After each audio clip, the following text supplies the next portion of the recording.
Hello friends, welcome to UPSC वाला हिंदी। सभी बच्चों का बहुत बहुत स्वागत है। तो एक काफ़ी बीच में गैप हो गया है ना, लंबे अंतराल के बाद फिर से आपकी जो सीरीज़ है वह स्टार्ट हो चुकी है।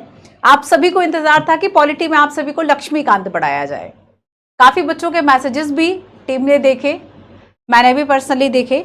सो फ्रेंड्स, अभी हम क्या करते हैं कि पहले 11-12 का जो पॉलिटी है, जो कि आपने हिंदी में नहीं पढ़ा, पहले हम उसे कवर कर लें और उसके बाद, क्योंकि काफ़ी इंपॉर्टेंट है ये, उसके बाद हम लक्ष्मीकांत पढ़ लेंगे, है ना। तो यहाँ पर हम क्या करते हैं, हम शुरुआत करते हैं क्लास 11 का जो आपका पॉलिटिकल थ्योरी है, राजनीतिक सिद्धांत है।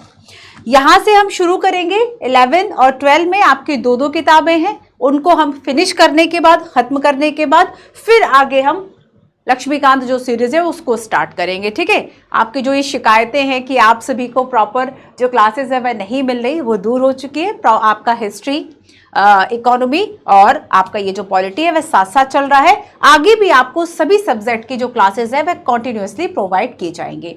तो चलिए स्टार्ट करते हैं। और हाँ, जो बच्चे प्रॉपर एनसीईआरटी और वो सब पढ़ना चाहते हैं उन सबके लिए एनसीईआरटी स्पेशल जो आपका फाउंडेशन यूट्यूब चैनल है वह अलग से है ही, जिस पर कि पॉलिटी, ज्योग्राफी और हिस्ट्री जो है वह चल रहा है। वहां से अपनी क्लासेस को आप कंप्लीट कर सकते हैं। क्योंकि यहाँ पर हम 6, 7, 8 की जो एनसीईआरटी है वह ऑलरेडी कर चुके हैं, 9, 10 की रहने देते हैं, 11, 12 को स्टार्ट कर लेते हैं। ठीक है, और 11 में पहला जो आपका बुक जो हमें पढ़ना है वह आपका राजनीतिक सिद्धांत, पॉलिटिकल थ्योरी। देखो, ये वाला बुक बड़ा इंपॉर्टेंट है, और स्पेशली जब हम इन राजनीतिक सिद्धांतों में कुछ सिद्धांतों की बात करते हैं, जैसे कि फ्रीडम, जैसे कि सेकुलरिज्म, जैसे कि पीस एंड डेवलपमेंट, जस्टिस, तो ये जो सिद्धांत है वो आखिर है क्या? स्वतंत्रता का मतलब क्या है? स्वतंत्रता के और क्या एस्पेक्ट्स है? मतलब हम इसमें बहुत ही इंटरेस्टिंग है। देखो, अगर आप पीएसआईआर के स्टूडेंट हैं, अगर आपको मेंस आंसर राइटिंग करनी है, उन सब के लिए बहुत इंपॉर्टेंट है ये बुक। इसको पढ़ने का तरीका थोड़ा सा डिफरेंट होगा। इस बुक को पढ़ने का तरीका थोड़ा, जैसे कि आप एक ऐसे राइटिंग करते हैं ना, या फिर किसी ऐसे को पढ़ो, किसी आर्टिकल को पढ़ो, तो उसमें हर एक लाइन इंपॉर्टेंट होती है। उसमें हम बहुत इस तरह से सेग्रीगेट नहीं कर पाते, अलग नहीं कर पाते चीजों को। यहाँ पे पूरा पूरा पैराग्राफ जो है वह चीजों को जोड़ेगा, आपको इंटरेस्ट आएगा, मजा आएगा पढ़ने में। जैसे कि हम शुरुआत करेंगे राजनीतिक सिद्धांत में राजनीति से। तो राजनीति को लेकर क्या आपको मेंस की अब एक अप्रोच बनानी है। हर चीज ऐसी नहीं होती कि एकदम फैक्चुअल हो जाए, हमें एक अप्रोच बनानी है इसके लिए कि किस तरीके से हम इनका यूज अपने मेंस में कर सकते हैं, पेपर 4 में कर सकते हैं। ठीक है, चलो। सो यहां पर आज की बात जो है वह हम करेंगे। सबसे पहले देख लो कि इसमें 10 चैप्टर्स है। फर्स्ट है आपका पॉलिटिकल थ्योरी एंड इंट्रोडक्शन, राजनीतिक सिद्धांत एक परिचय। सेकंड है आपका स्वतंत्रता। थर्ड है आपका समानता। 4 है आपका सामाजिक न्याय। अब जैसे कि अब तक आप सोशल जस्टिस पढ़ चुके, बट इसमें जो हम सोशल जस्टिस पढ़ेंगे इसमें हम कुछ विद्वानों को भी पढ़ लेते हैं। जैसे कि आज अगर हम राजनीतिक सिद्धांत की बात करेंगे तो यहां पर हम देखेंगे कि राजनीतिक सिद्धांतों में जो राजनीति है उसके बारे में महात्मा गांधी ने कहा है कि राजनीति उस सांप की तरह हमें जकड़े हुए है, हमें इससे जूझते रहना है ना। हमारे पास बस रास्ता ही यही है कि हम केवल इससे जूझें। तो यहां पर हमें बस यही करना है कि सिर्फ स्वतंत्रता की बात करेंगे तो हम मार्क्स को पढ़ेंगे, रूसो को पढ़ेंगे। समानता की बात करेंगे तब हम काफी सारे ऐसे विद्वान हैं, बहुत अच्छी इनकी थ्योरीज है, आपको मजा आएगा पढ़ने में। पेपर 4, ऐसे, मेंस आंसर राइटिंग, इन सबके लिए आपको काफी सारी चीजें। देखो, कभी कभी कुछ किताबें इसलिए भी पढ़ी जाती हैं कि आपका जो नॉलेज है, आपका जो सोचने का तरीका है वह बढ़ जाए, और ये बुक वही काम करेगी, है ना। अधिकार क्या है, नागरिकता क्या है, राष्ट्रवाद क्या है, धर्मनिरपेक्षता क्या है, शांति और न्याय, पीस एंड डेवलपमेंट जो है वह क्या है। पहला चैप्टर राजनीतिक सिद्धांत एक परिचय। राजनीतिक सिद्धांत एक परिचय। सबसे पहले हम इसमें देखेंगे राजनीति का मतलब क्या है। What is politics.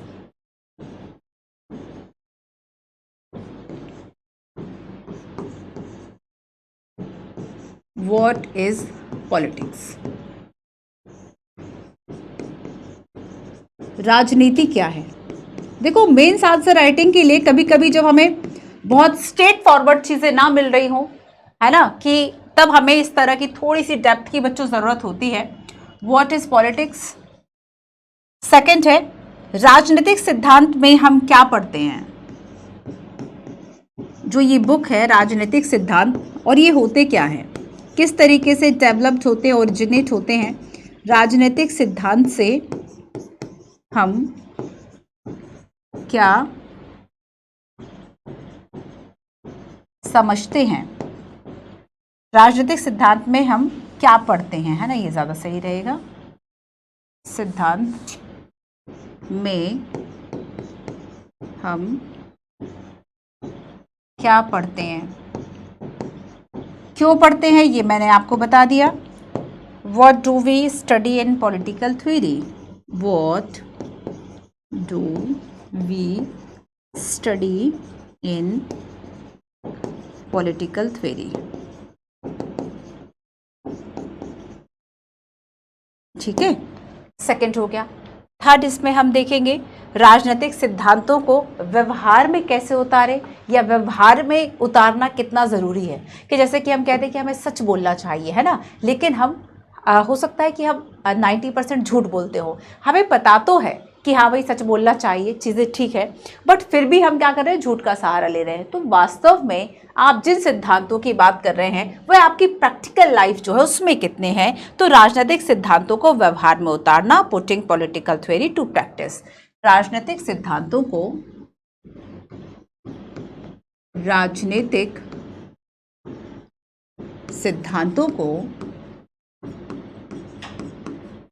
व्यवहार में उतारना।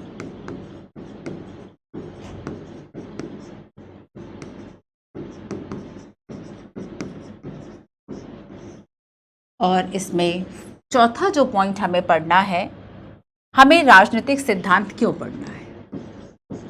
ठीक है, हमें राजनीतिक सिद्धांत क्यों पढ़ना है, क्या पढ़ना है ना, और क्यों पढ़ना है, हमें राजनीतिक सिद्धांत क्यों पढ़ना है।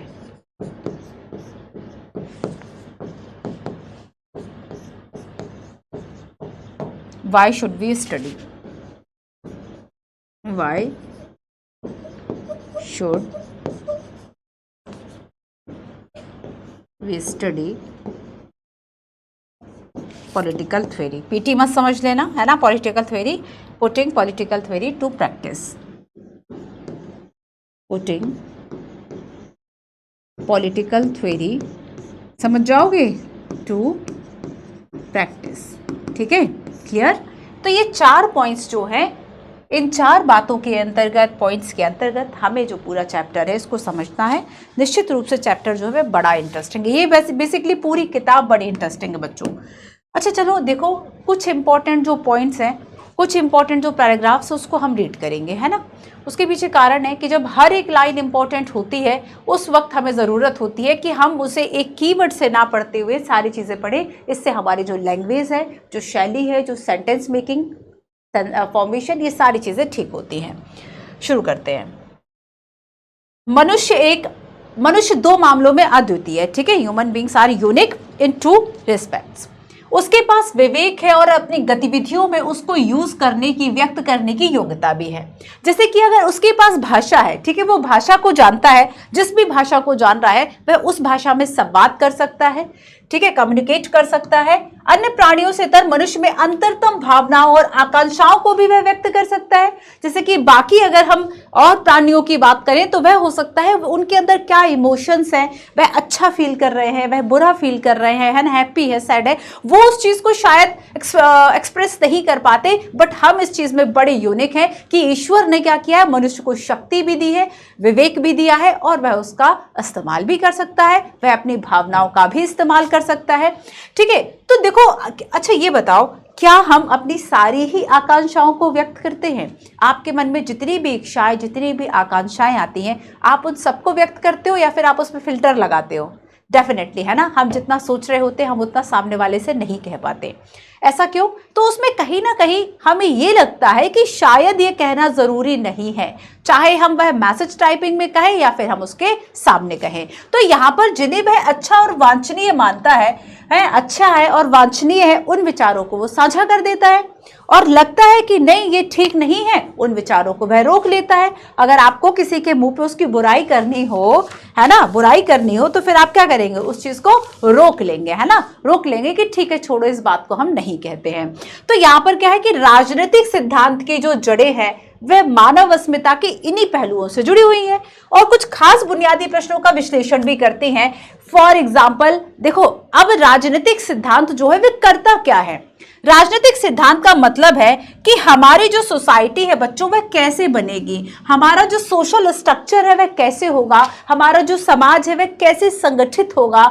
ठीक है, हमें सरकार की जरूरत क्यों है? ठीक है, सरकार है, आर्टिकल किस किस में बताया गया है, सरकार कैसे फॉर्म्ड होगी, सरकार के स्तर क्या है, वो कॉन्स्टिट्यूशन की भाषा होगी, वो संविधान में लिखा हुआ है। लेकिन जब हम इसकी जरूरत की बात करते हैं कि हमें संविधान की जरूरत क्यों है, हमें सरकार की जरूरत क्यों है, तब वो कैसा मामला होगा? एक विचार विमर्श का मामला हो गया, विचार विमर्श के मामला हो गया। उसको हम पॉलिटिकल थ्योरी में पढ़ते हैं। ठीक है, ज्यादा थ्योरी मत सुनाओ, है ना, ज्यादा फिलोसफी, ज्यादा ज्ञान मत झाड़ो। ये इस तरह की बातें क्या है? आपने कहा सरकार क्या है, वो कह रहा है हमें जरूरत क्यों है, होनी ही नहीं चाहिए सरकार, कोई कह रहा है सरकार होनी चाहिए। तो ये एक जो डिबेट है ना, वो पॉलिटिकल थ्योरी का हिस्सा होता है। ठीक है, सरकार का सर्वश्रेष्ठ रूप कौन सा है?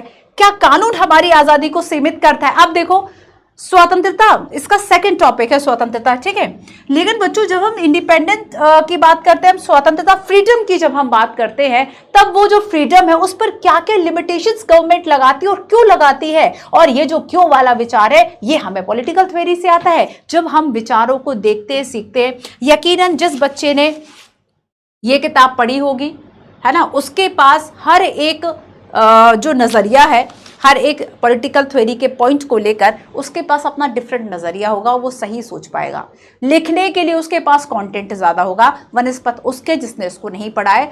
चुपचाप आपको ये किताब पढ़नी है बच्चों। आप चाहते हैं कि आपका यूपीएससी हो, आपको नॉलेज का भंडार तो बनना ही होगा, है ना।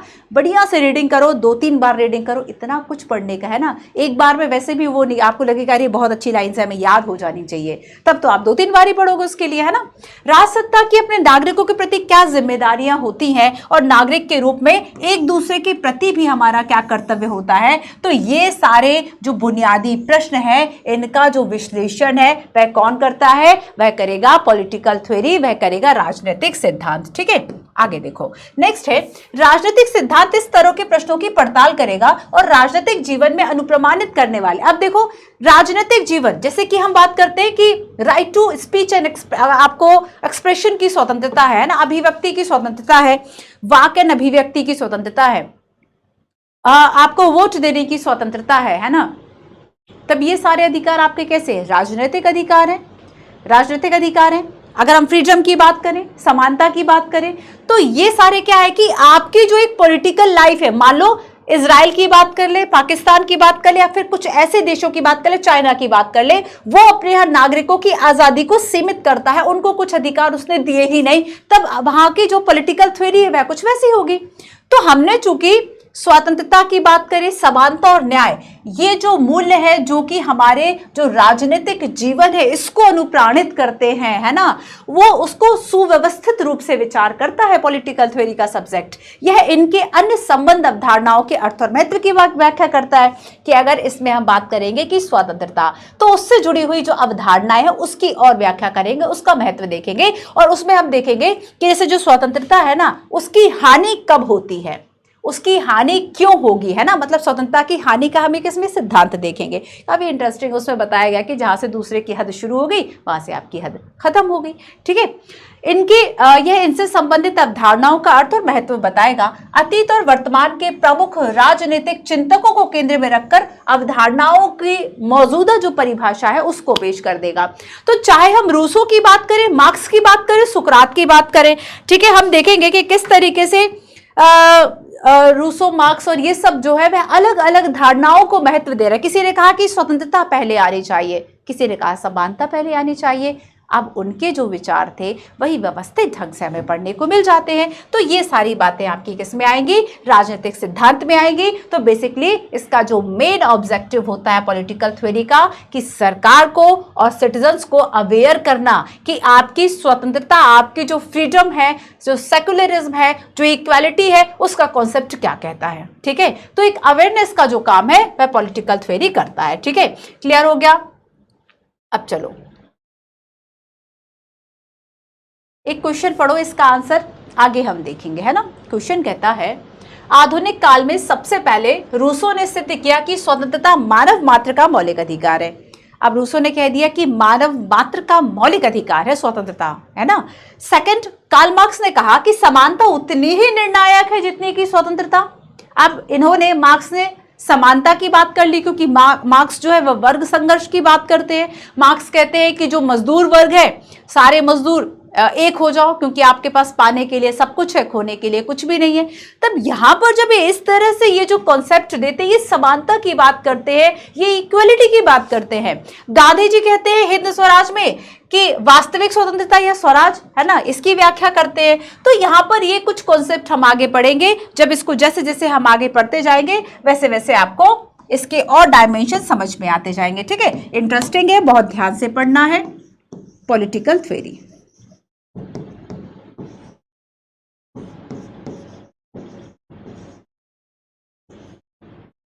राजनीतिक सिद्धांत,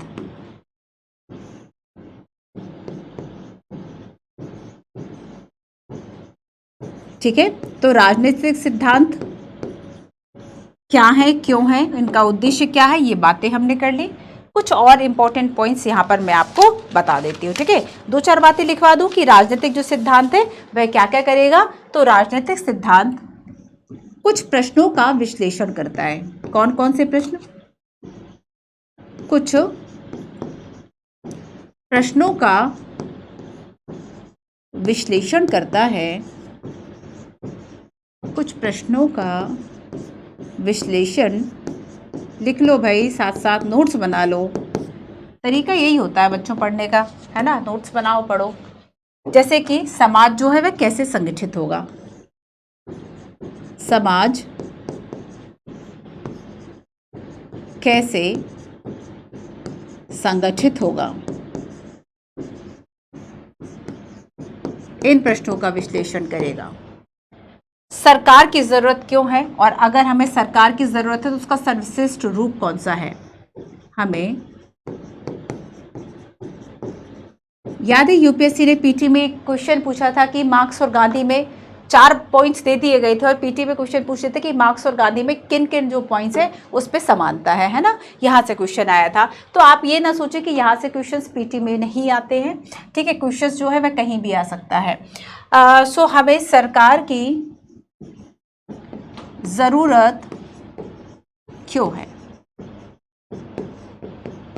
हमें सरकार की जरूरत क्यों है, और सरकार का सर्वश्रेष्ठ रूप कौन सा है। सरकार का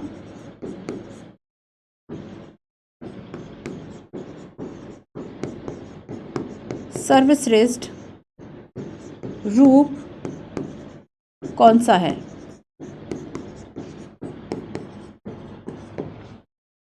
क्या कानून हमारी आजादी को सीमित करता है, क्या कानून हमारी आजादी को, क्या कानून हमारी आजादी को सीमित करता है। ठीक है, नागरिक के रूप में परस्पर देनदारी हमारी क्या होनी चाहिए, राज्य सत्ता और नागरिक के बीच में क्या संबंध हो। तो इस तरह के जो पॉइंट्स है ये राजनीतिक से जुड़ा हुआ मामला है। और बेसिकली इसका उद्देश्य क्या है कि नागरिकों को राजनीतिक प्रश्नों के बारे में तर्क संगत ढंग से सोचने की एक शक्ति देता है। इसका मेन उद्देश्य क्या है, नागरिकों को राजनीतिक प्रश्न के बारे में, नागरिकों को राजनीतिक प्रश्नों के बारे में तर्कसंगत रूप से सोचने में मदद करता है।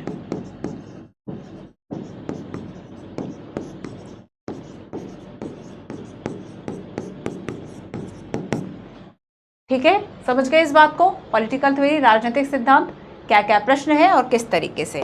अब आगे चलेंगे और हम पढ़ेंगे एक कॉन्सेप्ट बच्चों कि आखिर जो राजनीति है वह आखिर है क्या। अगला प्रश्न है राजनीति क्या है। ठीक है, राजनीति क्या है। देखो, राजनीति के जो है वह कई पहलू हो सकते हैं, कई पहलू, जैसे कि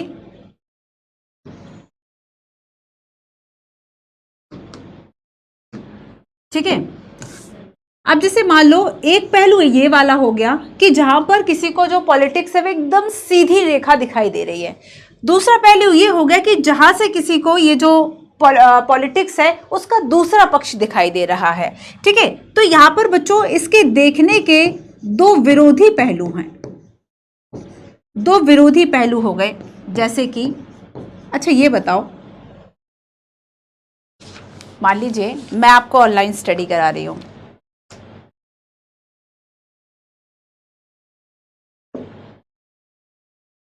मैं आपसे कहूंगी ऑनलाइन ही पढ़ना चाहिए। खैर अभी समय की मांग भी है ना, और अगर मैं ऑफलाइन पढ़ाने लगूं तो फिर मैं क्या कहूंगी, ऑफलाइन पढ़ना चाहिए, टीचर से इंटरेक्शन अच्छा होता है। तो यहां पर आप देखेंगे कि किस तरीके से एक ही बात को दो तरीके से कहा जा रहा है। ठीक है, हम उस वक्त उसका बेनिफिट दिखा रहे हैं, क्यों? क्योंकि मैं उस तरफ खड़ी हूं। जब हम स्टूडेंट होते हैं तब हम स्टूडेंट के रूप में चीज़ों को समझ आती हैं, हमारी प्रॉब्लम्स अलग होती है, लेकिन जैसे ही हम टीचर बन जाते हैं, एजुकेटर हो जाते हैं, तब हमारी समस्याएं और चीज़ें अलग हो जाती हैं और एक स्टूडेंट को देखने का हो सकता है नज़रिया भी अलग हो जाए। तो यहाँ पर हर एक बात के पहलू अलग अलग हो सकते हैं, है ना। और हम पूरी ज़िंदगी यही तो समझाते रहते हैं कि नहीं, ये जो तुम समझ रहे थे ऐसा नहीं है ना, इसका दूसरा भी पहलू है, उसको देखो। तो यहाँ पर ठीक वही बात की जाती है कि जब हम राजनीति की बात करते हैं बच्चों, है ना, व्हाट इज पॉलिटिक्स, तो इसके दो विरोधी जो पहलू है वह हमें दिखाई देते हैं। यहां पर खड़ा है एक पॉलिटिकल लीडर, यहां पर एक पॉलिटिकल लीडर खड़ा है जो देख रहा है राजनीति को। ठीक है, एक राजनेता है और ये जानते हो क्या कह रहा है, ये कह रहा है कि भाई सेवा करने का काम है राजनीति।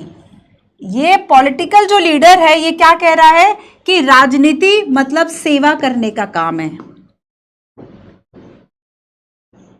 राजनीति क्या है? सेवा करने का काम है। ठीक है, लोगों के हितों को ध्यान में रखा जाता है, लोगों के हितों को ध्यान में रखा जाता है। ये एक पॉलिटिकल लीडर कह रहा है। राजनीति मतलब भाई नीतियों में जो राजा है वही राजनीति। अब यहां पर विरोधी पहलू देख लेते हैं हम। विरोधी पहलू कहता है कि भाई ये तो केवल एक फॉल्स प्रॉमिस है, केवल यहां पर केवल झूठे वादे किए जाते हैं।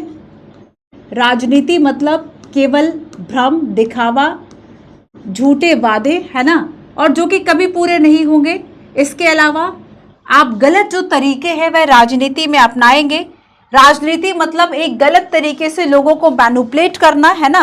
राजनीति का मतलब क्या है? राजनीति मतलब दांवपेच। और यहां पर दूसरा क्या कह रहा है कि ये जो है वह दांवपेच है। एक तरफ लोग कह रहे हैं कि ये काइंड ऑफ सोशल सर्विस है। ये पॉलिटिकल लीडर क्या कह रहा है कि ये काइंड ऑफ समाज सेवा है, सोशल सर्विस है। और वही दूसरा क्या कह रहा है कि ये जो है वह दांवपेच का मामला है, और जो राजनीति है वह अपनी आवश्यकता व महत्वाकांक्षा, है ना, आवश्यकता व महत्वाकांक्षा, इसी के बीच का एक जो दुष्चक्र है वह चलता रहता है। इसी के बीच का जो दुष्चक्र है वह चलता रहता है। राजनीति क्या है? एक स्कैम है। राजनीति क्या है? एक घोटाला है। तो बच्चों दो पक्ष हो गए, नहीं हो गए, है ना। राजनीति क्या है? स्कैम है, घोटाला है। और यहाँ पर trying to promote their interest, यहाँ पर केवल और केवल अपने जो स्वार्थ है वह साधे जाते हैं। ट्राइंग टू अरे कुछ कुछ पॉइंट्स इंग्लिश भी लिख लो, कोई परेशानी नहीं है ना। ट्राइंग्स टू प्रमोट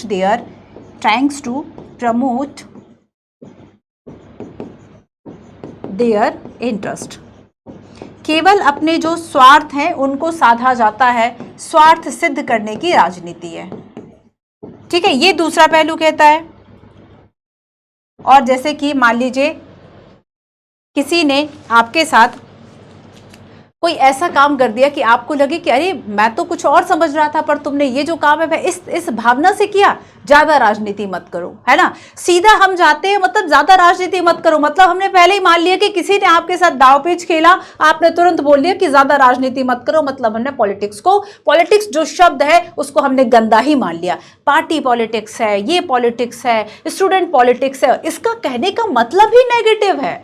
जब हमने पॉलिटिक्स वर्ड कहा कि वो तो बहुत पॉलिटिक्स करता है, वो तो बहुत पॉलिटिक्स करती है, इसका मतलब क्या हुआ? हमने बहुत अच्छे भाव से नहीं कहा कि वो महात्मा है, हमने अगर कहा कि वो पॉलिटिक्स करती है, इसका मतलब दाव पेच करता है ना। इसका मतलब यही हुआ कि वह जो है अपने इंटरेस्ट जो है उसी को ध्यान में रख रहा है। तो यहां पर ज्यादातर लोग हम कहेंगे कि इस बात से वह दुखी होते, निराश होते हैं कि राजनीति हो रही है ना। राजनीति शब्द से लोग निराश होते हैं, ना केवल एक जो वर्ग है आम वर्ग, ना केवल वह निराश है, जनता निराश है, बल्कि वो लोग खुद निराश हो जाते हैं राजनीति से। जो उद्योगपति है, जो कि करोड़ों अरबों का जो चंदा है वह पॉलिटिकल पार्टीज को देते हैं। जैसे कि आप राजनीति, अपराध, उद्योगपति, इन सबकी जो एक साठगांठ देखते हैं, ठीक है, कॉर्पोरेट और इन सबकी, तब आप देखते हैं कि किस तरीके से सरकार इनके पक्ष में नियम बनाए ना बनाए, और हो भी सकता है कि पॉलिटिक्स उनके साथ भी कर दे और उनसे पैसा ले ले पर नियम ना बनाए उनके पक्ष में। तब ये सारी चीजें क्या हो गई कि पॉलिटिक्स जो है वो एक ऐसी चीज है जो कि ना केवल जो दूर से देख रहा है उसे तो खराब लग ही रहा है, बल्कि जो उसमें खुद शामिल है उसे भी खराब लग रहा है। ठीक है, उसे भी खराब लग रहा है। तो यहां पर हमने देखा कि हमारा जो सामना है वह राजनीति की परस्पर विरोधी छवियों से हो गया।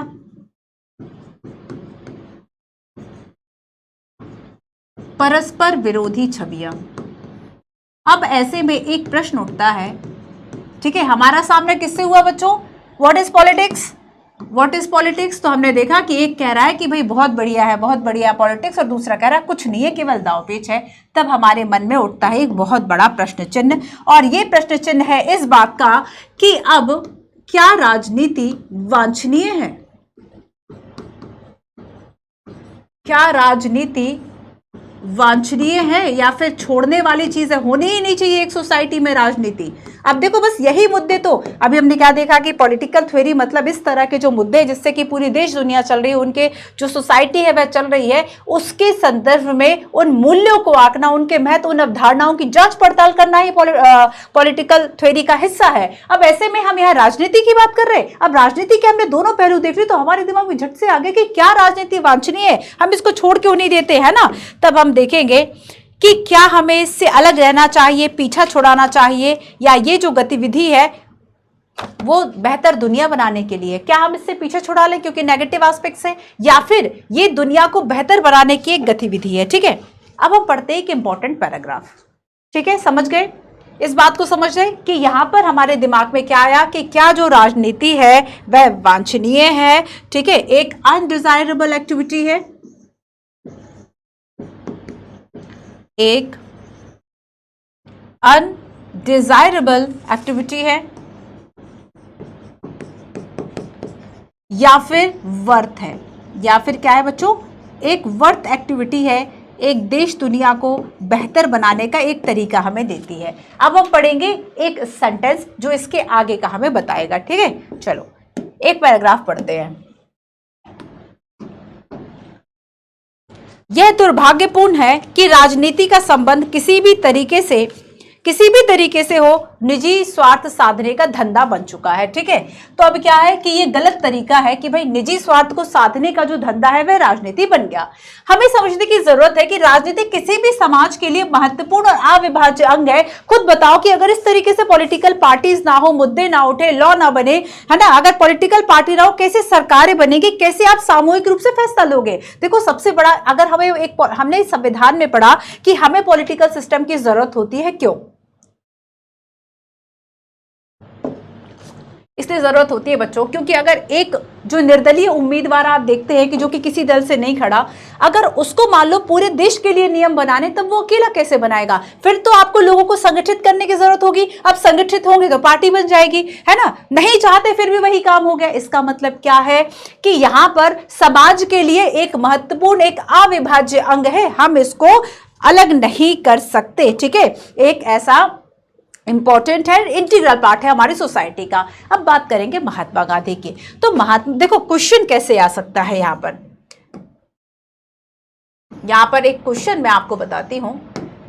महात्मा Gandhi was observe that politics envelops us like a coil of a snake and there is no other way out but to wrestle with it। राजनीति में हमें सांप की कुंडली की तरह जकड़ रखा है और इससे जूझने के सिवाय हमारे पास कोई अन्य रास्ता नहीं है। तो ये बात किसने कही? महात्मा गांधी ने कही। इसका मतलब ये है, आपको अब इसमें अगर मैं आपसे कहूं कि आपको 200 वर्ड में लिखना है, 250 वर्ड में लिखना है, तब क्या करोगे? तब सबसे पहले ये बताओगे, अगर ये सेंटेंस मान लो यहाँ पे महात्मा गांधी नहीं होता, तब आप लिखोगे ये जो कथन है महात्मा गांधी ये कहा, और इसके बाद आपको लिखना है कि राजनीति जो है वह किस तरीके से वांछनीय है, इसके दो अलग अलग पहलू हैं। आ रहा है ना लिखना? ऐसे ही लिखना आएगा कि जब आप देखो, लिखने के लिए जरूरी है कि आपको कंटेंट आए, है ना? आपके पास जैसे कि पानीपत की लड़ाई के लिए अगर आपको 50 शब्द लिखना है, उसके लिए आपको पता होना चाहिए कब हुई, क्यों हुई, किसके बीच में हुई, तब लिख पाओगे। और नहीं पता तब नहीं लिख पाओगे। तो इसलिए कंटेंट का आना बहुत ज़रूरी है। राजनीति के बारे में अगर लिखना है तो उसको देश दुनिया में देखना समझना बात अलग हो जाती है। प्रॉपर जब हम उसका अध्ययन करते हैं तब हमें सही मायने में लिखने के लिए कुछ चीज़ें मिलती हैं। तो यहाँ पर अगर हम अभी पढ़ लेंगे तब आप इसको लिख लोगे। सबसे पहले आप बताओगे कि देखो इसमें कहा कि भाई सांप की कुंडली की तरह है, केवल हमें जूझना है ना? इससे निकलने का कोई उपाय नहीं है। इसका मतलब क्या है बच्चों? इसका मतलब है यह यूजफुल है ना? तो यहां पर महात्मा गांधी ने क्या कहा कि सांप की कुंडली की तरह जो है वह हमें जकड़ रखा है और इससे जूझने के सिवाय हमारे पास कोई रास्ता नहीं है। क्यों? क्योंकि राजनीतिक संगठन जरूरी है हमारे लिए। अगर हमें सामूहिक तौर पर कोई निर्णय लेना है तब भी हमारे लिए एक राजनीतिक पार्टी ही वह निर्णय लेगी। और बस यही कारण है कि ये एक तरीके से हमारी सोसाइटी का एक इंटीग्रल पार्ट ऑफ सोसाइटी है। ठीक है, एक इंटीग्रल पार्ट ऑफ सोसाइटी है, अविभाज्य है। हम इसको अलग नहीं कर सकते, क्योंकि अगर हमने सामूहिक रूप से निर्णय नहीं लिए तब कोई भी जो सोसाइटी है वह एग्जिस्ट नहीं कर सकती, उसका अस्तित्व नहीं बना रह सकता। तो सांप की कुंडली की तरह जकड़ रखा है, जूझने के सिवाय कोई रास्ता नहीं है। क्यों? क्योंकि राजनीतिक जो संगठन है और सामूहिक निर्णय के अलावा कोई भी जो समाज है वह जिंदा नहीं रह सकता। और जो समाज अपने अस्तित्व को बचाए रखना चाहता है और अपने सदस्यों की जरूरतें और हितों का ख्याल रखना, अगर उसको रखना है, ठीक है, तब उसको जरूरत होती है सामूहिक निर्णय की, और वो केवल राजनीतिक संस्थाएं ही ले सकती है। जनजाति आर्थिक संसाधनों जैसी अनेक सामाजिक संस्थाएं लोगों की जरूरतों और आकांक्षाओं को पूरा करने में सहायता के लिए पनपी है। ऐसी संस्थाएं हमें साथ रहने के उपाय खोजने और एक दूसरे के प्रति अपने कर्तव्यों को कबूलने में मदद करती हैं, और इन संस्थाओं के साथ सरकारें भी महत्वपूर्ण जो भूमिका है वह निभाती हैं। ठीक है, तो यहां पर ये कुछ पॉइंट्स की हमने बात की। अब लेकिन एक बात और सुनो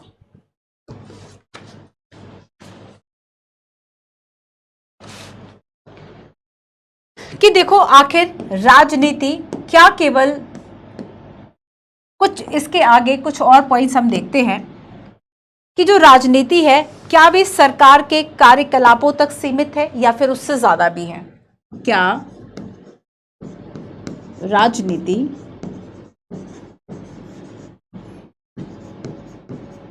सरकार के कार्यकलापों तक सीमित है या इससे ज्यादा है? ठीक है बच्चों, अच्छा ये बताओ कि अगर हम राजनीति की बात करेंगे, बस सरकार जो काम कर रही है वहां तक सीमित है या फिर ये हमारे जीवन को भी प्रभावित करती है? तो याद रखना कि सरकारें जो भी काम कर रहा है, सरकारों के द्वारा जो भी काम किया जा रहा है, वो सभी आम जीवन को प्रभावित करता है। तो जो सरकार के काम है वह किसे प्रभावित करेंगे? वह प्रभावित करेंगे आम जीवन को, आम नागरिकों को। क्यों? कैसे प्रभावित करेंगे? आम नागरिकों के जीवन को। ठीक है। अब देखो फॉर एग्जाम्पल एक सरकार अच्छी है तो सरकार ने क्या किया, एजुकेशन जो पॉलिसी, अच्छी शिक्षा नीति, और एक अच्छी शिक्षा नीति क्या प्रभाव डालेगी, एक अच्छी शिक्षा नीति से आम नागरिकों का जीवन जो है उसमें गुणवत्ता आएगी, उन्हें रोजगार मिलेगा, गुणवत्ता प्लस रोजगार। तो हमारा आम जनजीवन प्रभावित हुआ नहीं हुआ, और अगर हमारा आम जीवन प्रभावित हो रहा है तब हम ऐसे ही कैसे छोड़ दें राजनीतिक पार्टियों को कि जाओ कुछ भी राजनीति करते रहो, अगर लास्टली जो उसका इफेक्ट, जो इम्पैक्ट है वह हम पर पड़ने वाला है। अब एक और देखो कि मान लो कोई ऐसी सरकार आ गई जो कि जाति और सांप्रदायिक दंगे करवा रही है, अब देखो तब क्या प्रभाव होगा। ये तो एक बात हो गई, पॉजिटिव पहलू हो गया।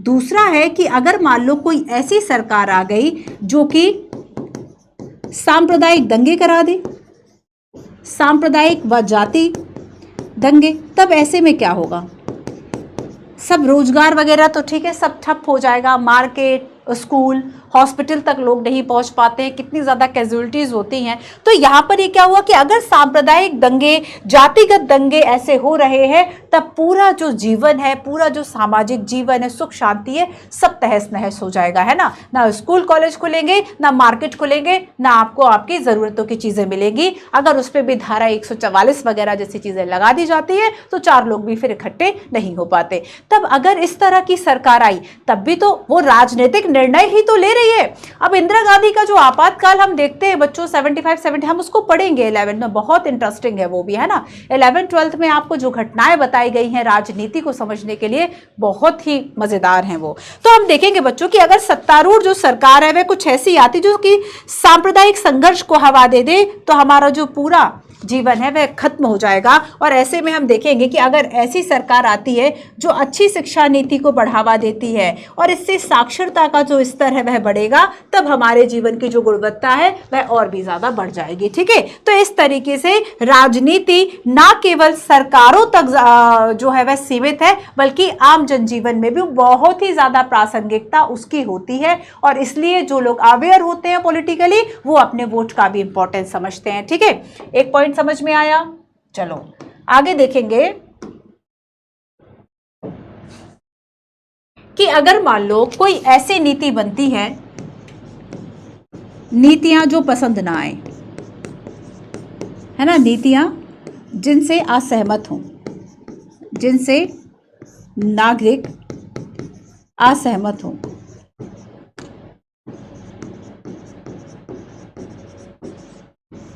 नीतियां जिनसे असहमत हो, तब क्या होगा। अगर इस तरह की कोई पॉलिसीज जो है वह गवर्नमेंट बनाती है ना, जैसे कि मान लीजिए कृषि कानून आए थे और लोगों ने उसका बहुत विरोध किया था, ऐसे में सरकार को वो वापस देने पड़े थे, तब आपके पास एक तरीका होता है विरोध करने का, आप प्रोटेस्ट करते हैं, आंदोलन करते हैं। सोशल मीडिया की अगर हम बात करें तो अभी तो इतना ज़्यादा सोशल मीडिया एक्टिव है कि आप एक ट्वीट करते हैं तो वो सीधा रेलवे मिनिस्ट्री पहुंच जाता है। तो ये अभी आपके एक अवेयरनेस की ही ताकत है ना।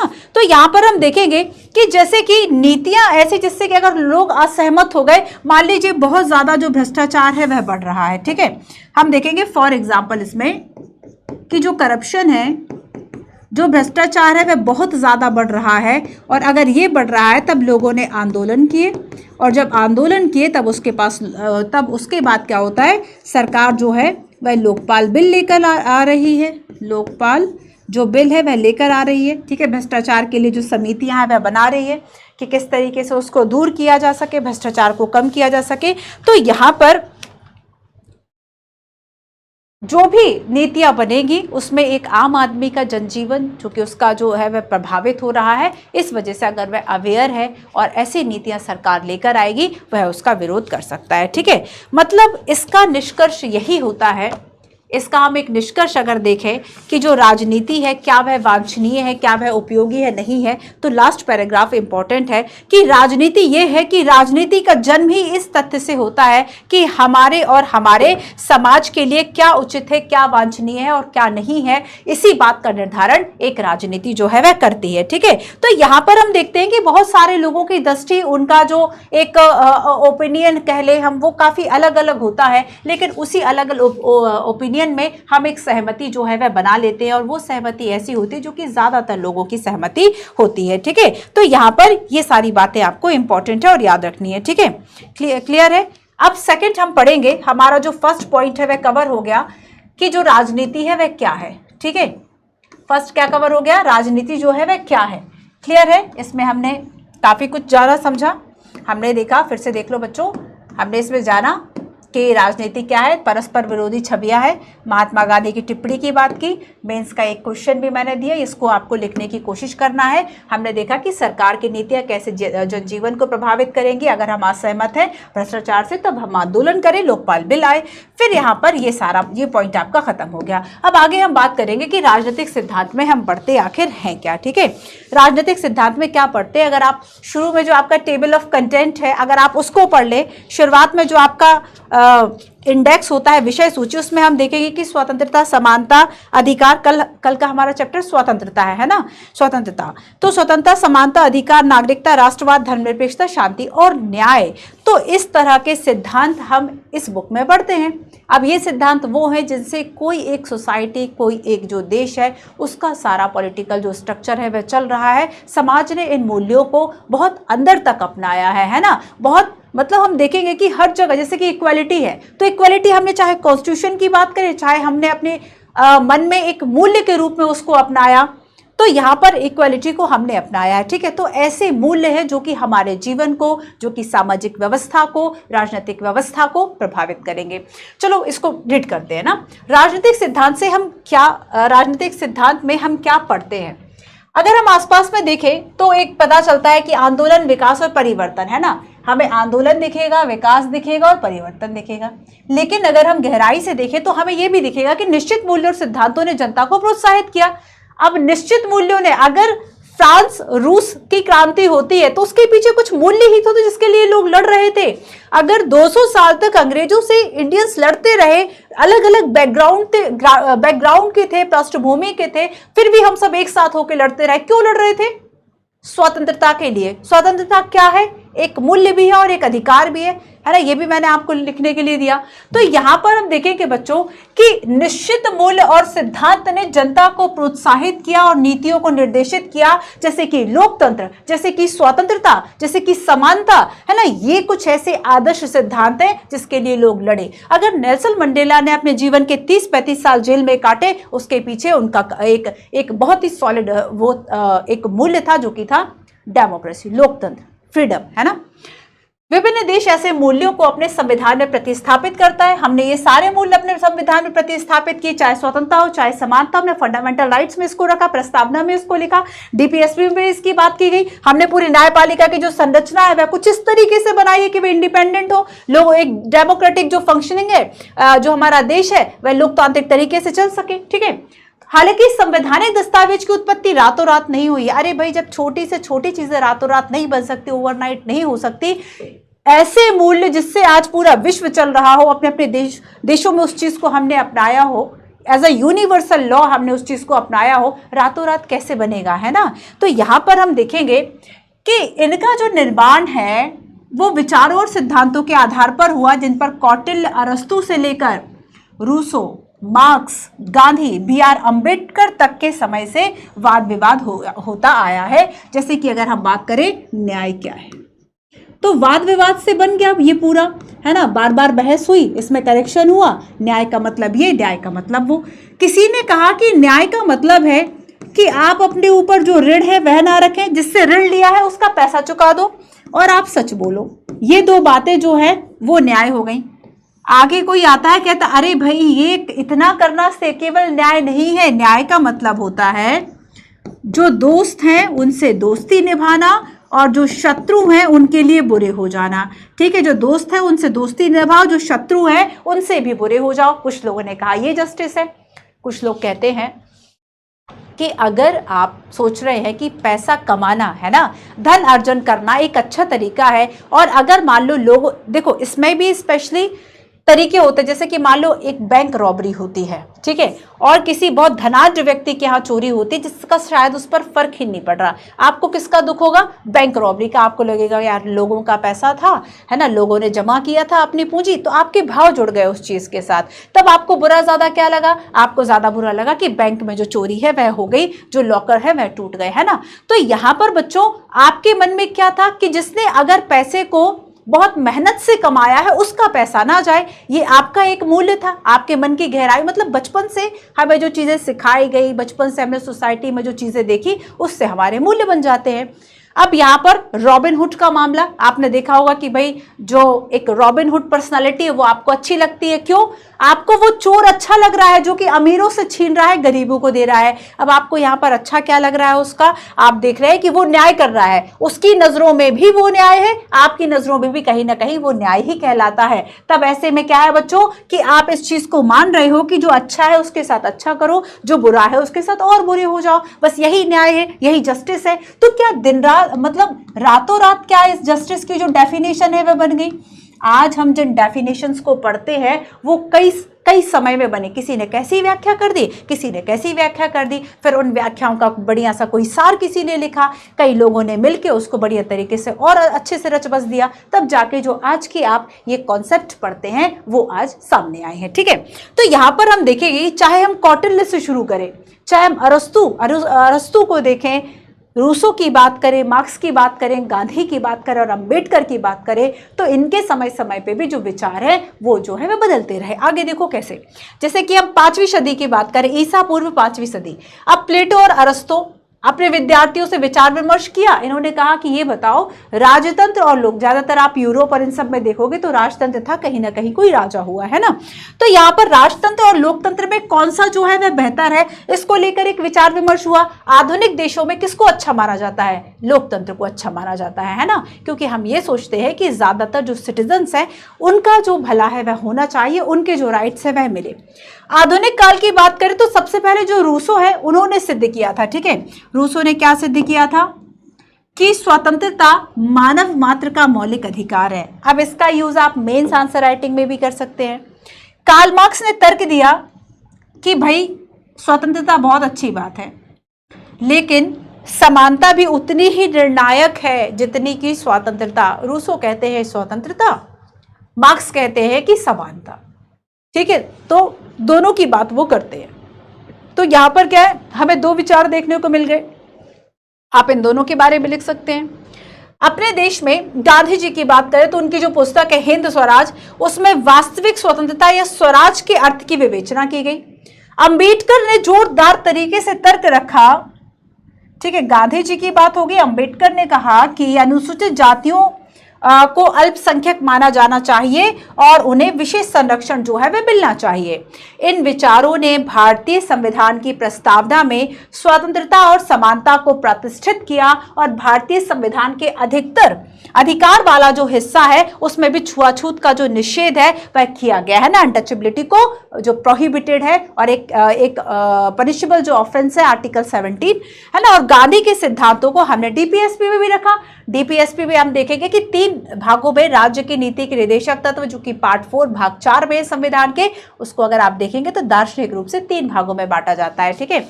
हम उसमें देखते हैं कि एक जो है वह गांधीवादी सिद्धांत है, जैसे कि पंचायतों की स्थापना।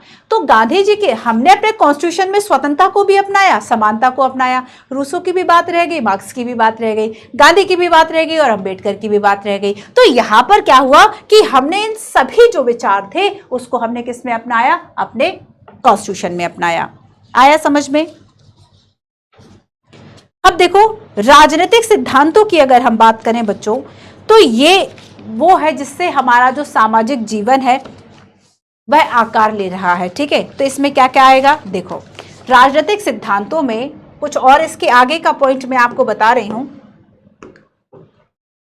राजनीतिक सिद्धांत उन विचारों और नीतियों को व्यवस्थित रूप से प्रबंधित करते हैं, प्रतिबिंबित करते हैं, जिनसे हमारा सामाजिक जीवन सरकार और संविधान ने आकार ग्रहण किया।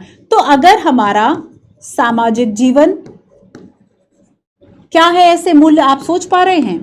सामाजिक जीवन प्लस सरकार, ठीक है, सामाजिक जीवन सरकार और संविधान, इन तीनों ने ही क्या किया, आकार ग्रहण किया। तो इन तीनों ने जो आकार ग्रहण किया है वो कुछ मूल्य मैं आपको बताती हूं। जैसे कि एक मूल्य उसमें हो गया स्वतंत्रता। क्या क्या है वो सिद्धांत? स्वतंत्रता, समानता,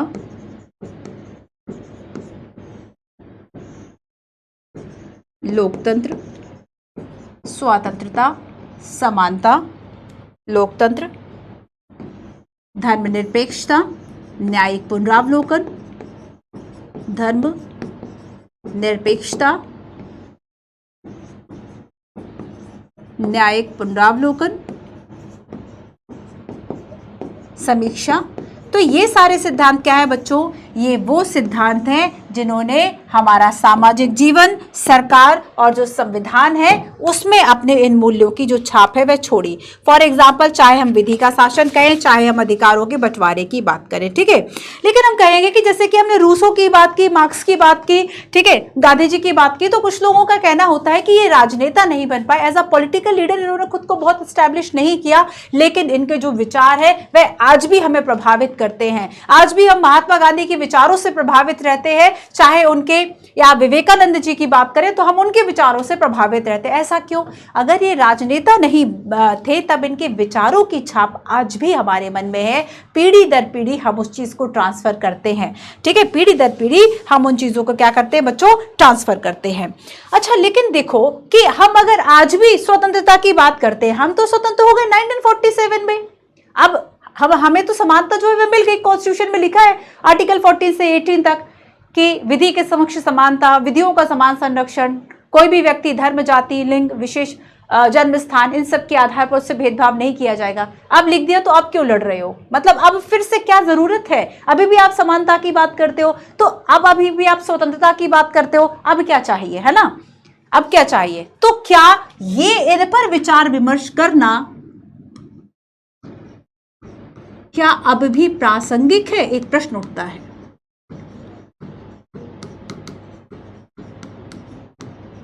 क्या अब भी प्रासंगिक है इन सिद्धांतों पर?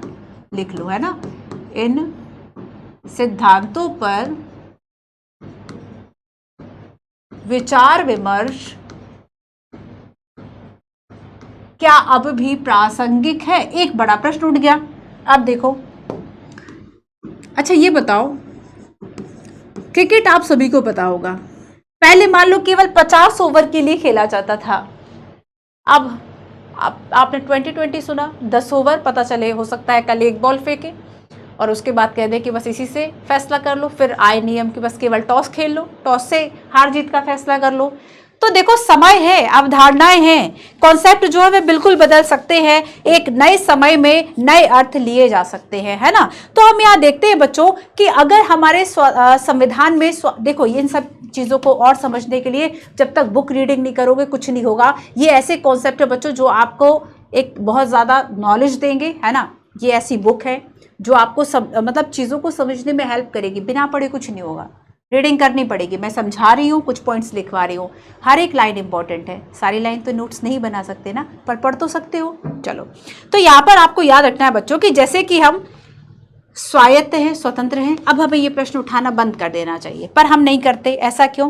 क्योंकि हम देखते हैं कि कुछ मुद्दे ऐसे होते हैं जिनके साथ जो उनका जो विचार है, उनकी जो एक हम कहें रफ्तार है, वह बढ़ती रहती है। जैसे कि पहले हम समानता की बात करते थे, महिला पुरुष समानता की बात करते थे, अब हम ट्रांसजेंडर को भी अधिकार की बात करते हैं, है ना, वहां पर भी हम समानता की बात करते हैं। तो ये सारी जो चीजें हैं, अब सोशल जस्टिस में केवल ये नहीं है कि आप बस महिलाओं को बचाओ, अब और भी तो वर्ग है, उन्हें भी आप देखें, जो थर्ड जेंडर है उन्हें भी आप देखें। तो यही तो सोशल जस्टिस का पार्ट है ना।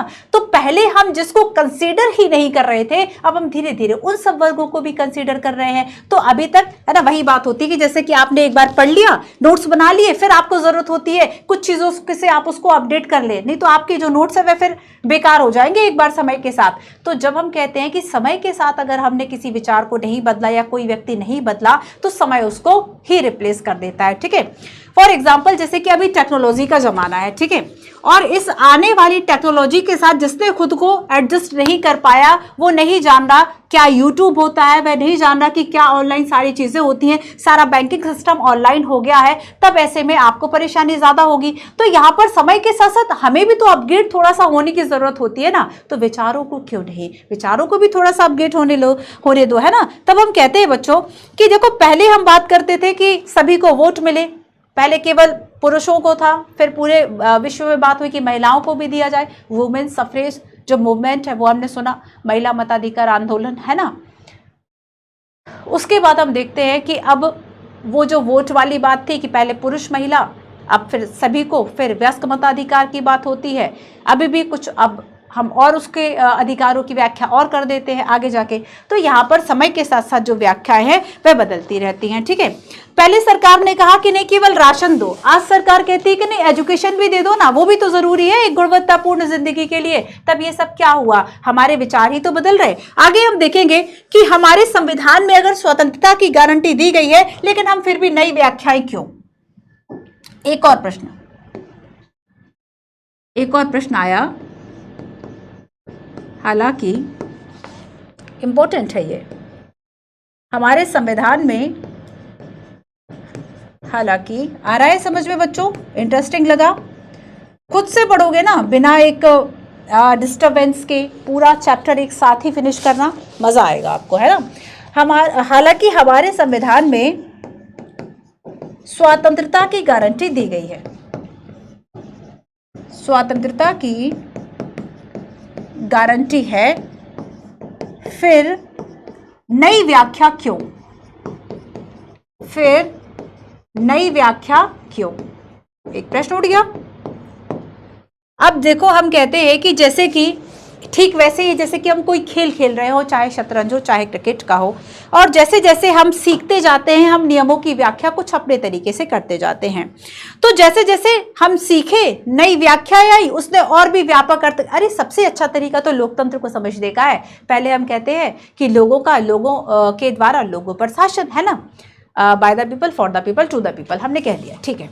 इसके बाद हम कहते हैं कि अब जो है वह गुड गवर्नेंस भी लोकतंत्र का हिस्सा है, अब राइट टू इंफॉर्मेशन भी लोकतंत्र का हिस्सा है, ठीक है। हम इन चीजों को भी मान रहे हैं ना। अब नई नई व्याख्या हो गई कि नहीं हो गई। तो पहले हम देखते हैं कि जो डेमोक्रेसी है उसको जब तक हम संकुचित अर्थों में पढ़ रहे थे तब तक हम कह रहे थे to the people for the people by the people, लेकिन उसके बाद हम कहते हैं कि नहीं अब गुड गवर्नेंस भी लेकर आओ, अब लोगों को एजुकेशन भी दो, ये सभी भी लोकतंत्र का हिस्सा है। लोगों के और भी जो राइट्स, अब हमारे राइट्स का दायरा कितना बढ़ गया है। अब ये जो बढ़ते हुए दायरे हैं इनका कहीं ना कहीं तो कोई पॉलिटिकल थ्योरी होगा, और बस यही है बच्चों की नई व्याख्याएं, नई आवश्यकताएं, नए नियम, है ना। और इसी वजह से हमने चीजों को नए रूप में ग्रहण किया।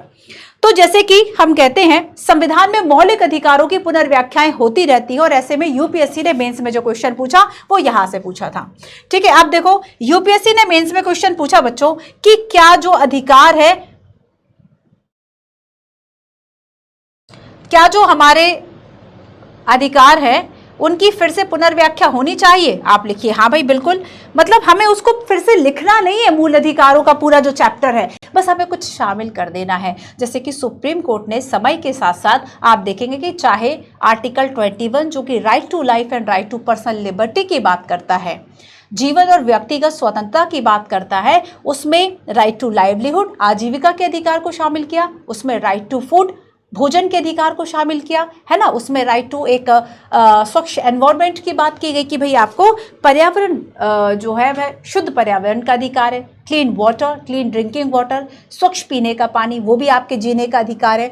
तो ये जो नई व्याख्याएं है वह क्या है, आपके जीने से संबंधित थी, उनको सब समय के साथ साथ जोड़ा गया। तो इसी तरह की लाइंस जब आप पढ़ते हैं, आप इनका अर्थ निकालते हैं, तब मेंस की आंसर राइटिंग में आप सक्षम हो पाते हैं, ठीक है। तो यहाँ पर हमने देखा कि नया क्रम, नई व्याख्याएं, और ये नई व्याख्याएं आती हैं कि समाज में जैसे जैसे नई चुनौतियां पैदा हो जाती हैं, हम उनसे निपटने के लिए एक कानून बना लेते हैं, और अगर उसको संविधान में मौलिक अधिकारों में शामिल कर लिया तो वहां से गारंटी मिल जाती है। जैसे कि अब कहा कि इंटरनेट का अधिकार मौलिक अधिकार है, ठीक है। अब इंटरनेट की जो चुनौतियां हैं, आप देखते हैं कि एक आतंकवादी और तकनीक केवल हम आपको थोड़ी मिली, है ना, तकनीक जो है, जो क्यों आखिर तकनीक का जो दायरा है वह आतंकवाद को बहुत ज़्यादा कर रहा है। आप देखेंगे कि उनके पास जो मशीन गन है या फिर बाकी सब है, उनके पास ज़्यादा लेटेस्ट टेक्नोलॉजी की जो गन है और सारी चीज़ें हैं, आर्म्स है, वह होते हैं। वजह इसकी कि जो पुलिस के पास है, पुलिस आज भी लाठी लेके जा रही है, आंसू गैस के गोले लेकर भाग रही है। और अगर जो आतंकवादी आप देखेंगे कि उनके पास भाई किस तरीके से जो बहुत ही ज़्यादा अभी सुपर टेक्नोलॉजी वाले उनके पास सारे हथियार होते हैं।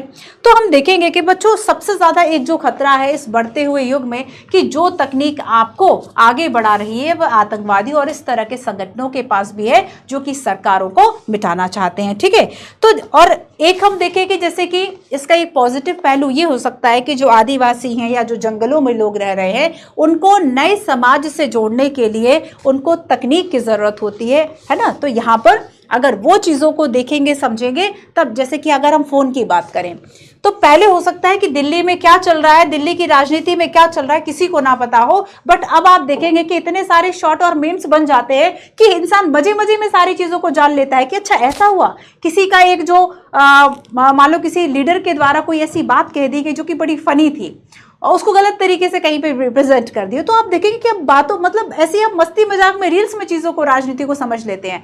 तो अब की जो तकनीक है वह किसी गांव में जिसे शायद पता भी ना हो, कहीं लोकेशन ना, अपने गांव से बाहर ना गया हो, दिल्ली की पूरी जानकारी है उसको अमेरिका के किसी शहर की जानकारी है। तो समय के साथ साथ ये जो तकनीकें हैं वो हमें नई जो व्याख्याएं हैं वह भी देती है। ठीक है, जैसे कि आज हम इंटरनेट की बात करते हैं, तो क्या इंटरनेट एक मौलिक अधिकार है? ये भी बड़ा इंपॉर्टेंट है। अब हम देखते हैं राजनीतिक सिद्धांतों को व्यवहार में उतारना। राजनीतिक सिद्धांतों को व्यवहार में उतारना, उसके पहले देखो कि यहाँ पर आप देखेंगे बॉक्स में कुछ कहानियां टाइप का लिखा हुआ है।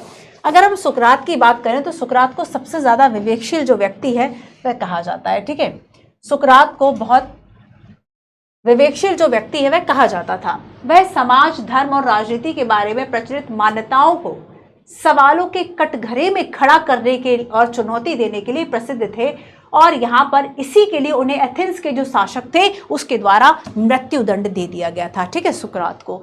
सो यहाँ पर सुकरात का शिष्य प्लेटो, तो प्लेटो ने उनके क्या के जीवन और विचारों के बारे में विस्तार से लिखा अपनी पुस्तक द रिपब्लिक, है ना। द रिपब्लिक जो पुस्तक है इसमें लिखा, सुकरात नाम का चरित्र गढ़ा, कुछ सवाल जवाबों की बात की। और यहाँ पर एक जो सवाल है वह आया कि न्याय क्या होता है, जस्टिस क्या होता है। ठीक है, और जस्टिस जो मैंने आपको समझाया कि किसी ने कहा कि न्याय का मतलब है कि आप उसमें अपना ऋण चुका दें और सच बोलें। आगे एक व्यक्ति कहता है कि केवल इतने से तो न्यायशील व्यक्ति आप नहीं हो सकते, न्यायप्रिय बनने के लिए जरूरी है कि आप मित्र के साथ मित्रवत व्यवहार करें और जो शत्रु है उसके साथ खूब जमकर लड़ाई करें। ठीक है, तो यहाँ पर ये एक कॉन्सेप्ट है।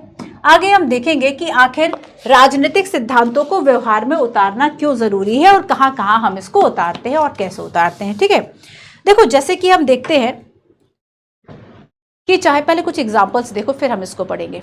चाहे आप सरकारी दफ्तरों की बात करें, हम एटीएम लाइंस की बात करें। ठीक है, जो बच्चे दिल्ली में अच्छा आप पीटी का पेपर देने गए होंगे तो आपने अपना फ़ोन वगैरह जमा किया होगा, आप उस लाइन की बात कर लें ना, वहाँ सोच लें, रिसेंटली आप उसको ज़्यादा कनेक्ट कर पाओगे। आप एक लाइन में खड़े हुए हो, कोई जो ज़्यादा ओवर स्मार्ट लोग होते हैं वो लाइन के साइड में जाकर अपना काम आपसे पहले करा लेते हैं, तो उसे तो बड़ी खुशी हुई पर आप बड़ा ठगा सा महसूस कर गए, है ना। यहाँ पर अमिताभ बच्चन का डायलॉग चल गया कि भाई जहाँ से मैं खड़ा होता हूँ वहाँ से लाइन शुरू हो जाती है। पर ये वाला जो डायलॉग है वह कितना सही है, तो उस व्यक्ति को तो खुशी हो गई जो अपने आप में अमिताभ बच्चन बन गया, लेकिन यहाँ पर बाकी जो लाइन में लोग खड़े हुए थे उन्हें ये लगा कि क्या हमारा सही होना गलत है।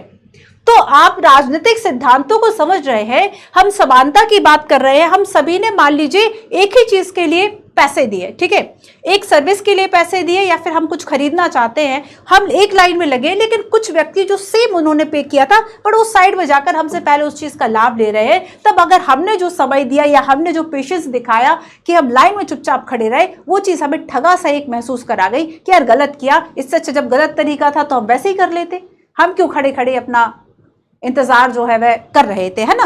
तो यहां पर बच्चों हम देखते हैं कि कई लोग जो है वह इसका विरोध भी करते हैं और ऐसे में हम देखते हैं कि अगर हम समानता और अवसर की बात करें तो ये सभी के लिए समान होने चाहिए, ये नहीं कि एक व्यक्ति ने अवसर जो है वह लाइन तोड़ के आगे से पा लिया। ठीक है, तो यहां पर अब देखो एक और पॉइंट,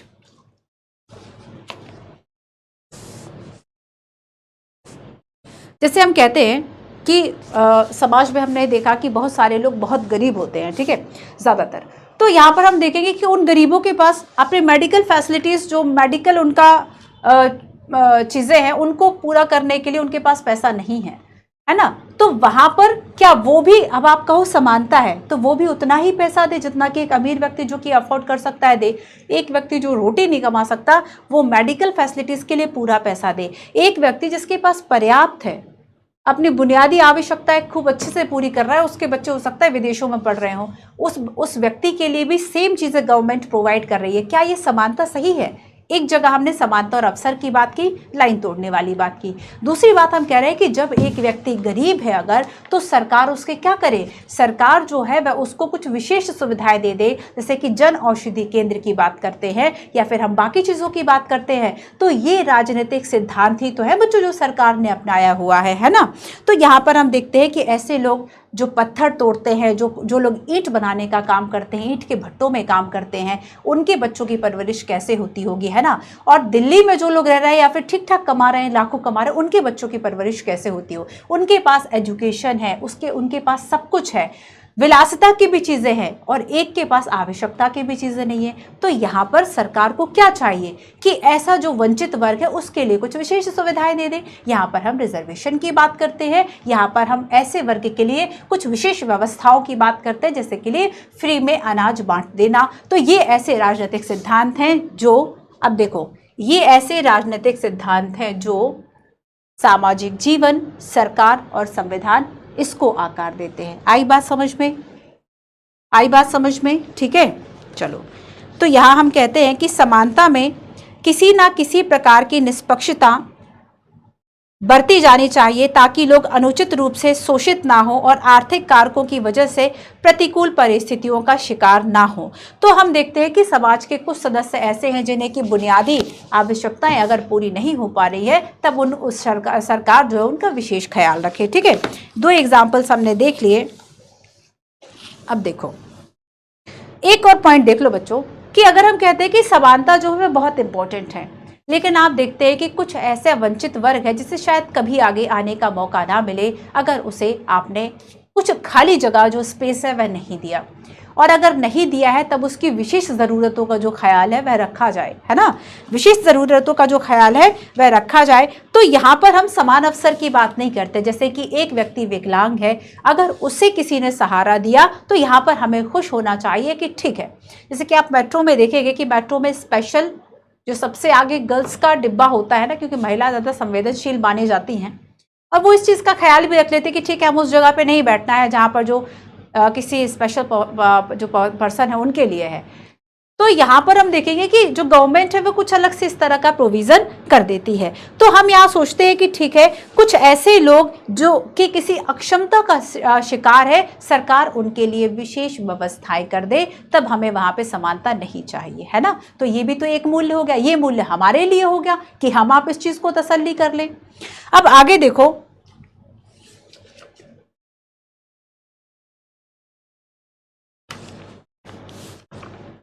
पढ़ते हैं इसको, है ना।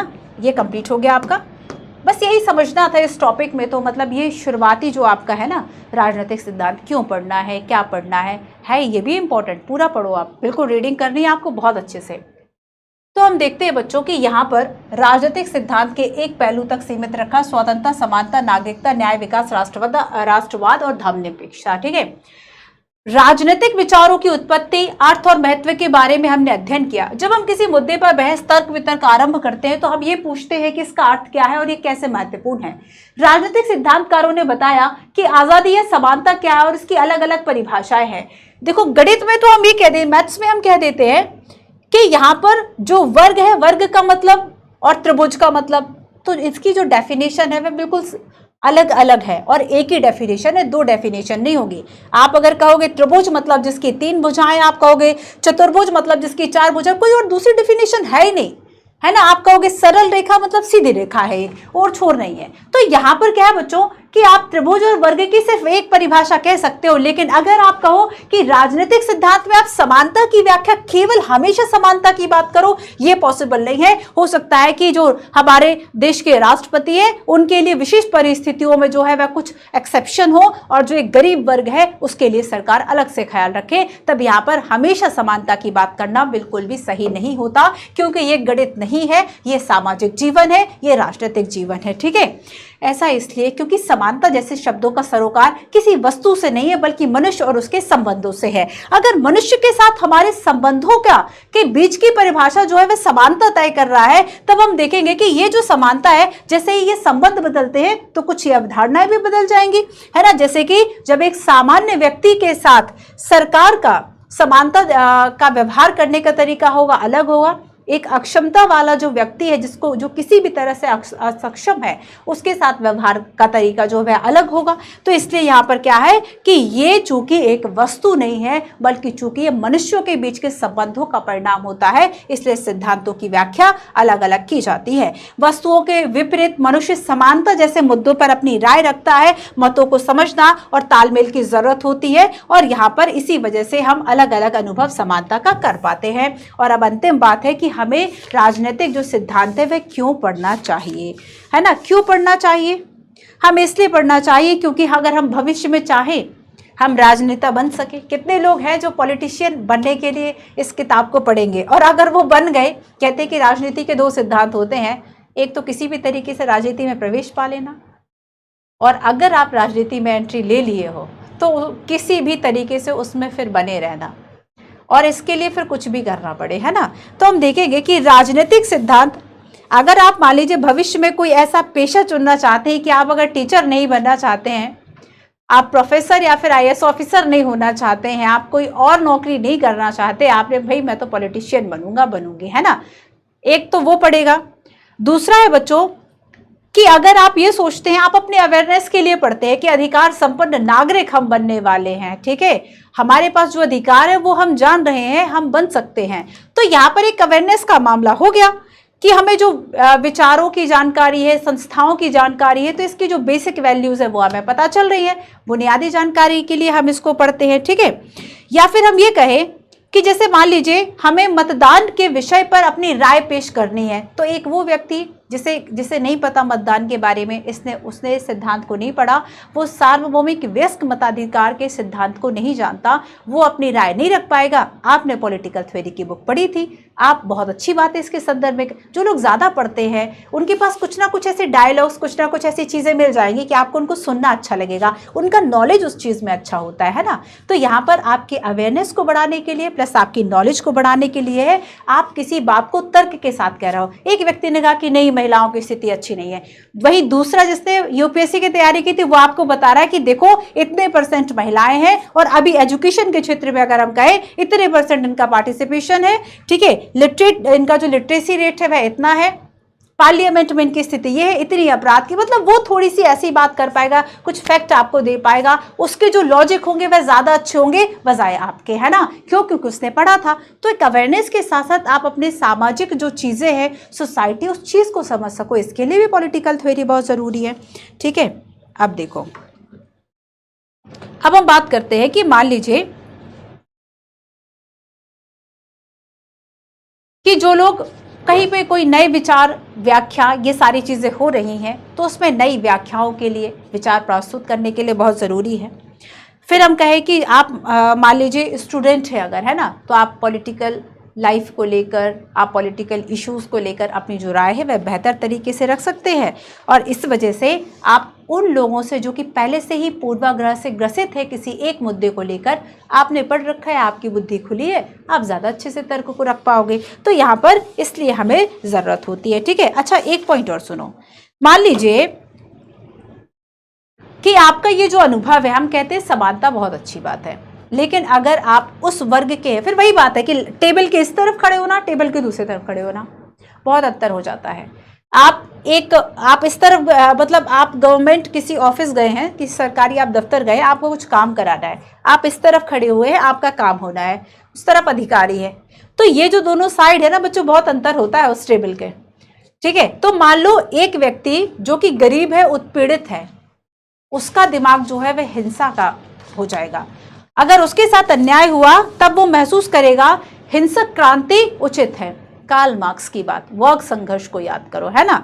और वही जो विशेषाधिकार संपन्न है वह क्या करेगा, जो धन संपन्न है वह नौकर नौकरानियों का उत्पीड़न करके खुश रहेगा, है ना, वह उनका शोषण करके खुश रहेगा। तो यहाँ वो सोचेगा अरे ये काम नहीं करते ठीक से, इसको डांट के ही काम करवाना पड़ता है। मतलब अंतर हो जाता है आपकी सोच में जैसे ही आपकी कम्युनिटी चेंज होती है। आगे यहाँ पर हम एक बहुत अच्छा सिद्धांत पढ़ेंगे जिसमें एक विद्वान ये कहते हैं कि आप सोसाइटी की रचना ये मानकर करो कि आपको कुछ नहीं पता, अज्ञान है, मतलब आपको ये नहीं पता कि आप कहाँ पैदा होंगे। और अगर आपको ये नहीं पता आप SC ST के परिवार में पैदा, लेकिन आपने सोसाइटी को कुछ इस तरीके से रच दिया कि अधिकार तो आपने केवल एक ही वर्ग को दिए, तब आपके पास, आप तो पैदा कहीं और हो गए। आप महिला के रूप में पैदा हुए पर आपने अधिकार ये क्या था, आपने केवल पुरुषों को दिए थे उस समाज में। तो ऐसे में आप क्या करो, अपनी आंखों पे पट्टी बांध के, आपको ये नहीं पता कि भाई आप सोसाइटी में किस एक जगह पर जन्म लोगे और आप सभी के लिए बराबर अधिकार सेट करके जाओगे फिर तो यहाँ पर आगे हम ये अज्ञानता का जो सिद्धांत इसको पढ़ेंगे, बहुत इंटरेस्टिंग इसमें सिद्धांत है, ठीक है। तो यहाँ और काफी अच्छे एग्जाम्पल्स भी है जिसको आप पेपर 4 एथिक्स के लिए काफी यूज कर सकते हो, ठीक है। तो यहाँ पर राजनीतिक सिद्धांत हमें न्याय समानता के बारे में सुव्यवस्थित जो एक सोच है उससे अवगत कराएगा ताकि हम अपने विचारों को परिष्कृत करें, सार्वजनिक हित के बारे में तर्क वितर्क कर सके, तर्क संगत ढंग से बहस करें, प्रभावी तरीके से संप्रेषण करें, ये सारी बातें आपको बताएगा, ठीक है। और अब आ जाते हैं प्रश्नावली पे, आपका चैप्टर हो गया खत्म, ठीक है। प्रश्नावली इसको सॉल्व करोगे, क्वेश्चन को लिखने की कोशिश करोगे। जो बच्चा आंसर राइटिंग अच्छी करेगा, जो कि मैंने आपको गांधी जी वाला कोड दिया है, कल क्लास के पहले मैं उसको जरूर दिखाऊंगी। राजनीतिक सिद्धांत के बारे में नीचे लिखे गए कथन कौन से सही है कौन से गलत। फर्स्ट आपसे कहता है राजनीतिक सिद्धांत उन विचारों पर चर्चा करते हैं जिनके आधार पर राजनीतिक संस्थाएं बनी होती हैं। राजनीतिक सिद्धांत विभिन्न धर्मों के अंतर संबंधों की व्याख्या करती है। समानता स्वतंत्रता जैसी अवधारणाओं के अर्थ की व्याख्या, राजनीतिक दलों के प्रदर्शन की भविष्यवाणी। राजनीति और धर्म तो अपने आप कट गया, अब इन दोनों में आप कंफ्यूज हो गए, है ना, इन दोनों में आप कंफ्यूज हो गए। बताओ क्या आंसर है, ए या फिर सी।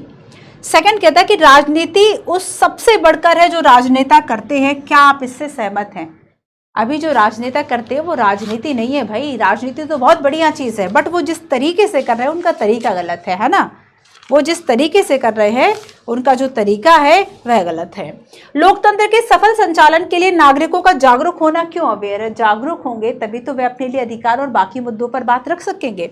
राजनीतिक सिद्धांत का अध्ययन क्यों जरूरी है? 4 तरीकों की पहचान करें। एक अच्छा प्रभावपूर्ण तर्क औरों को आपकी बात सुनने के लिए बाध्य कर सकता है। बात तो सही है, कुछ लोग ऐसे होते हैं ना आपके ग्रुप में कह लो, फैमिली में कह लो, जिनकी बातें हो सकता है आपको अच्छी लगती हो। क्यों? क्योंकि वो लॉजिक बात करते हैं। कुछ लोग ऐसे होते हैं बिना सिर पैर की बात कर रहे हैं, हमें नहीं समझ में आ रहा कि भाई वो कहना क्या चाहते हो वाली टाइप। तब आपको क्या लगता है, आप उसकी बात सुनोगे? नहीं सुनोगे, आपको बाध्य कर देगा उस व्यक्ति का कहना जो कि बहुत लॉजिक तरीके से आपको बोल रहा है, ठीक है। भले ही वो आपके विपक्ष में खड़ा हो के आपको डांट रहा हो, आप सुन लोगे उसकी बात क्योंकि उसने शायद सही बात कही, आपको उसमें लॉजिक समझ में आया। क्या राजनीतिक सिद्धांत पढ़ना गणित पढ़ने के समान है? नहीं भाई, गणित पढ़ना, गणित में तो जो होता है बस वही होता है, राजनीतिक सिद्धांत में ऐसा नहीं होता। क्योंकि राजनीतिक सिद्धांतों में जिन मूल्यों की बात की जाती है वो एक वस्तु के लिए नहीं है, बल्कि वह व्यक्ति और व्यक्तियों के बीच के संबंधों और समाज के बीच के संबंधों के लिए है। और इसी वजह से उनकी परिभाषाएं, उनकी व्याख्याएं बदल जाती हैं। जैसे कि हमारे फंडामेंटल राइट्स समय के साथ साथ और भी विस्तृत व्याख्याएं होती रही। तो बच्चों ये था आपका फर्स्ट चैप्टर। आई होप कि आपको समझ में अच्छे से आया होगा। हमने राजनीतिक सिद्धांत की बात की, कल हम पहले एक सिद्धांत की बात करने वाले हैं जो कि है स्वतंत्रता, फ्रीडम, है ना। हम बात करेंगे नेल्सन मंडेला की, हम बात करेंगे आंग सान सू की, है ना। हम बात करेंगे स्वतंत्रता क्या है, हम बात करेंगे स्वराज की, प्रतिबंध कैसे हो, प्रतिबंधों की आवश्यकता, जॉन स्टुअर्ट मिल का एक सिद्धांत देखेंगे हम, राजनीतिक सिद्धांत, ठीक है। उदारवाद की बात करेंगे, बहुत इंपॉर्टेंट है कल की क्लास। सकारात्मक और नकारात्मक स्वतंत्रता, अभिव्यक्ति की स्वतंत्रता, और जॉन स्टुअर्ट मिल का जो ऑन लिबर्टी है उसमें हम अभिव्यक्ति की जो स्वतंत्रता का उन्होंने दिया बहुत बढ़िया है वो, है ना, उसकी भी हम बात करेंगे। तो कल स्वतंत्रता वाला क्लास होगा, इस पे हम आर्टिकल्स नहीं देखेंगे, आर्टिकल्स आप पढ़ते रहते हो काफ़ी, इस पे हम विचारों की बात कर रहे हैं तो विचारों के साथ साथ ही चलेंगे, ठीक है। चलिए, सो आप बच्चों रीडिंग करेंगे इसकी, और ये जो क्वेश्चन है इसका क्या आंसर होगा। आधुनिक काल में सबसे पहले रूसों ने सिद्ध किया कि स्वतंत्रता समाज मानव मात्र का मौलिक अधिकार है। डेफिनेटली इस तरीके से यूपीएससी अब कथन पूछने लगा ना कि कोई एक सही है, कोई दो सही है, तीनों सही हैं या सभी गलत है। ऑप्शन नंबर सी इसका आंसर होगा, ठीक है। तो देखो हमने शुरुआत से क्या बात की, व्हाट इज पॉलिटिक्स, राजनीति क्या है, राजनीतिक सिद्धांत में पढ़ते क्या है, व्हाट डू वी स्टडी, है ना, and putting political theory to practice, राजनीतिक सिद्धांतों को व्यवहार में उतारना, राजनीतिक सिद्धांत क्यों पढ़ना है, ये सारी बातें हमने की, ठीक है। एक क्वेश्चन देखा, पॉलिटिकल थ्योरी का उद्देश्य, राजनीति क्या है, महात्मा गांधी ने क्या कहा, मेंस का एक क्वेश्चन हमने देखा, राजनीतिक सिद्धांत पढ़ते क्यों हैं, ठीक है, कैसे सामाजिक जीवन सरकार और संविधान को ये आकार देगा, राजनीतिक सिद्धांतों को व्यवहार में कैसे उतारते हैं, और प्रश्न क्या है।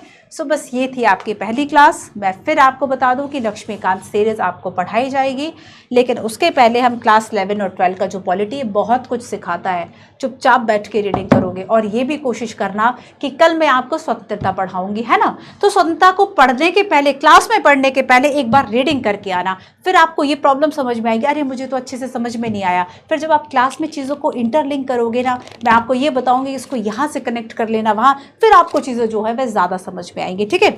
चलिए तो बच्चों हम मिलते हैं अपनी कल की क्लास में। Thank you so much.